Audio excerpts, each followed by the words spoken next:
ఇక ఈరోజు నాగర్ కర్నూలు జిల్లా ప్రధాన వార్తలు చూసినట్టయితే నాగర్ కర్నూలు జిల్లా తెల్కపల్లి మండలం నడిగడ్డలో ఇసుక దుందుబి నదిలో తరలించకపోవద్దని చెప్పేసి గ్రామస్తులంతా కూడా రైతులంతా కూడా మూకుమ్మడిగా వచ్చినటువంటి అధికారులతో వాగ్వివాదానికి దిగారు.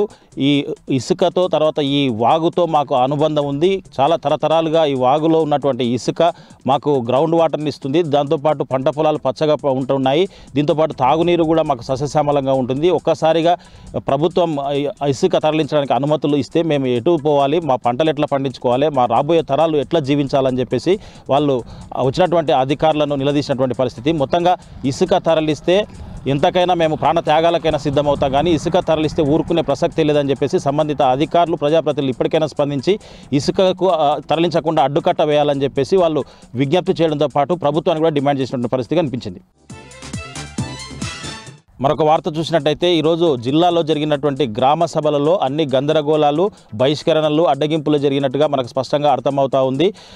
ఇందిరమ్మ ఇళ్ళు కావచ్చు, రేషన్ కార్డులు కావచ్చు, గతంలో చేసినటువంటి సర్వేల్లో అధికారులు తీసుకొచ్చినటువంటి జాబితాలో తమ పేర్లు లేకపోవడంతో పాన్గల్ మండలం అన్నారం గ్రామంలో కూడా గ్రామ సభను బహిష్కరించి అధికారులను నిలదీసినటువంటి పరిస్థితి కనిపించింది. మరొక అచ్చంపేట నియోజకవర్గంలోని పదరకు సంబంధించినటువంటి ఉడిమిల్ల గ్రామంలో కూడా ఇదే పరిస్థితి నెలకొంది. అక్కడ ఉన్నటువంటి చెంచులు ఆదివాసుల పేర్లు కూడా లేకపోవడంతో వాళ్ళు వచ్చినటువంటి అధికారులతో వాగ్వాదం దిగి అక్కడ సభను కూడా బహిష్కరించినటువంటి పరిస్థితి కనిపించింది. మొత్తంగా చూసినట్టయితే గతంలో తీసుకున్నటువంటి దరఖాస్తులు ఏమయ్యాయని, మళ్ళీ కొత్త దరఖాస్తుల స్వీకరణ ఏంటని చెప్పేసి తమ పేర్లు ఎక్కడ కూడా కనిపించట్లేదని, కేవలం ఇది కాంగ్రెస్ వాళ్ళకు మాత్రమే ఇస్తున్నట్టుగా స్పష్టమవుతా ఉందని చెప్పేసి దీనికి ఈ గ్రామ సభలు ఎందుకు ఏర్పాటు చేశారని చెప్పేసి వచ్చినటువంటి అధికారులను వాళ్ళు నిలదీసినటువంటి పరిస్థితి స్పష్టంగా కనిపించింది.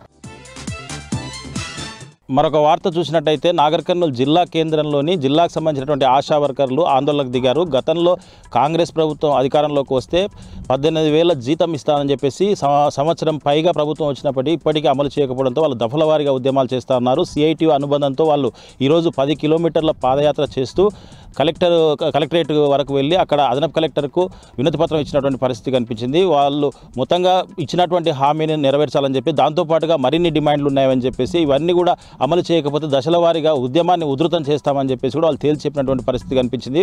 వారికి మద్దతుగా సిఐటి నాయకులు ఆంజనేయులతో పాటు ఆశా వర్కర్ల సంఘం నేతలు కూడా పాల్గొన్నటువంటి పరిస్థితి కనిపించింది.